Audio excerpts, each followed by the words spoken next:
Ciao uno. Quanti anni ha Sant'Antonio? Tanti, sì. Che bello che è.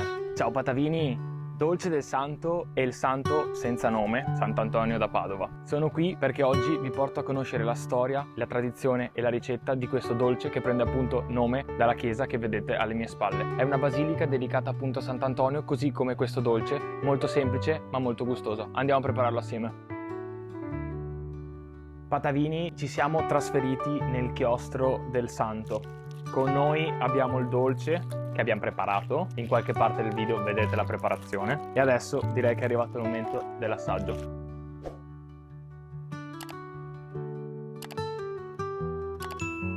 Che bello che è, super bello, si vedono gli strati, il nostro involucro di pasta sfoglia con la spolverata di zucchero a velo, la passata di albicocca con la nostra arancia candita, l'uva passa, il pan di Spagna super morbido, guardate. E cosa fondamentale che non vi ho detto, la forma, perché la forma di questo dolce, nel chiudere le pieghe di pasta sfoglia, vanno a ricordare le cupole del santo, ma questo è un altro capitolo. Adesso è arrivato il momento di dare un bel morso a questa fetta.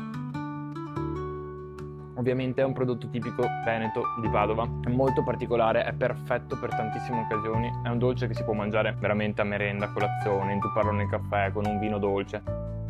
Molto bene. Colgo l'occasione per raccontarvi un po' di storia. È un dolce che ha tradizioni e radici antichissime, non si capisce bene quando è nato. Nel Liber de Coquina, un libro antico di ricette, c'è anche la ricetta di questo antico dolce. Risale circa al 1350, al XII secolo, non c'è una data storica precisa di ricettario ufficiale di questo dolce. Si narra che appunto alcune monache o alcuni monaci lo preparavano per i pellegrini, ci sono tante storie. Quello che importa oggi è che è un dolce che fa parte della tradizione di Padova, è un dolce molto importante nella nostra tradizione di Padova, è bello, è buono. Ciao.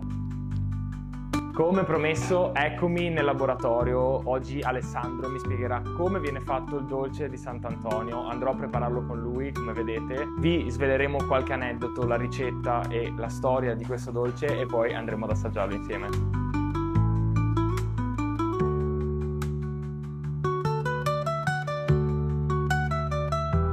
Stiamo andando a fare uno dei primi passaggi del dolce del santo, che è appunto quello di mettere la nostra sfoglia, per poi procedere con i passaggi successivi e alla lenta e lunga cottura di un'oretta.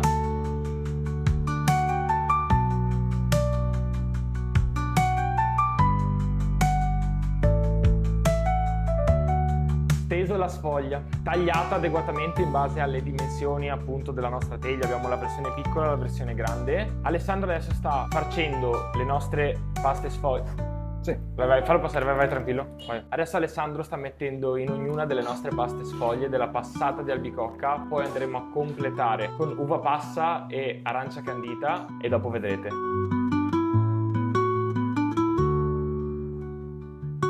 Sto aggiungendo arance candite e uva passa per andare a fare il secondo strato, seconda parte del dolce.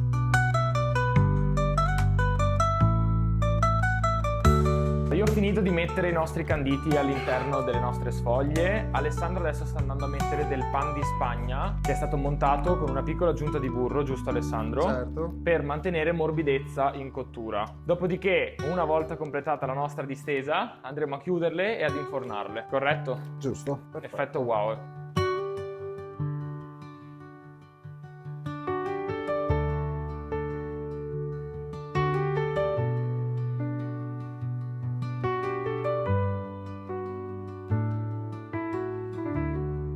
Alessandro mi ha spiegato come chiudere i nostri dolci. Si prendono i 4 angoli e si schiacciano verso il centro del pan di Spagna. Questo perché se noi andiamo a non schiacciare in cottura, la lievitazione del pan di Spagna va a schiudere, a far aprire il nostro guscio di pasta sfoglia. Così facendo andiamo a comprimere gli angoli all'interno appunto del nostro pan di Spagna, che in cottura andrà a sigillare il cestino e l'unione dai 2 impasti.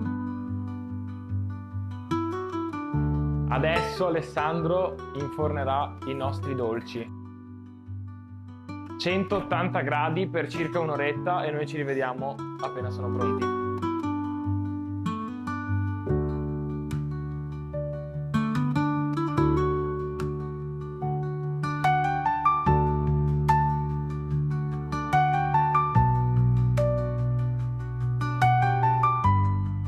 Ho raggiunto Federica che ci spiegherà il dolce di Sant'Antonio e poi ha già il coltello alla mano, che non è per uccidermi, cioè Potrebbe anche essere, no, scherziamo.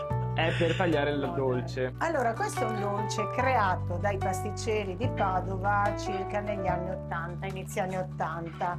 Perché? Perché il dolce di Padova tutti sanno ormai che è la pazientina, però aveva il problema che non era facilmente trasportabile nei pullman che venivano, i turisti, i pellegrini, e aveva un costo anche che molto spesso proprio i pellegrini non potevano permetterselo. Ecco perché è stato creato un dolce furbo, nel senso che era un dolce che ha una scadenza di circa 30 giorni, che può viaggiare, può essere messo in verticale, orizzontale, sulle obliquo, cappelliere dell'aereo, sotto, sulle valigie, sul treno, sopra, in bici, ovunque. Esatto. Quindi era un dolce semplice. Perché dolce Sant'Antonio? Intanto per omaggiare appunto la Basilica del Santo e il nostro santo. Sì. In più, come avete visto quando si facevano i dolci, la sfoglia viene messa tipo le cupole, le guglie del santo, quindi a richiamare la chiesa. Io ne ho fatto un centinaio prima. Io non le ho viste, quindi non posso Ci testimoniare. sono i video, ci sono i video. Boh, secondo me è un bluff. Comunque apriamo il dolce Sant'Antonio. Come vedete l'involucro è di sfoglia, come l'avete visto fare, sopra Anche una da me. leggera sopra una leggera spolverata di zucchero a velo, lo tagliamo. La consistenza è leggermente dura perché? Perché deve viaggiare, non deve fare umidità e deve essere sempre fragrante. Pronti? Rullo di tamburi. Attenti, via. Eccolo qua. Eccolo qua, che bello che è. Allora, Dolce semplice. prendo la prima parte, vedete che c'è il pan di Spagna, vedete che il dito va dentro, quindi è morbido. Sotto c'è un leggero strato di confettura di albicocca, cubetti di arancio e qualche chicco d'uvetta. Attenzione, come tutti i dolci dei grandi pasticceri di Padova e provincia, ogni pasticceria ha la sua ricetta. Assolutamente. C'è chi ci mette anche qualche granella di mandorla all'interno dell'impasto, chi ci mette meno marmellata, chi non ci mette l'uvetta, però la forma è questa e la fetta. Diciamo che la regola, la ricetta base è questa ed è personalizzabile. Vedi che ci bello. vedi dentro? Guarda. Io vedo in camera. Posso assaggiarla? Vai.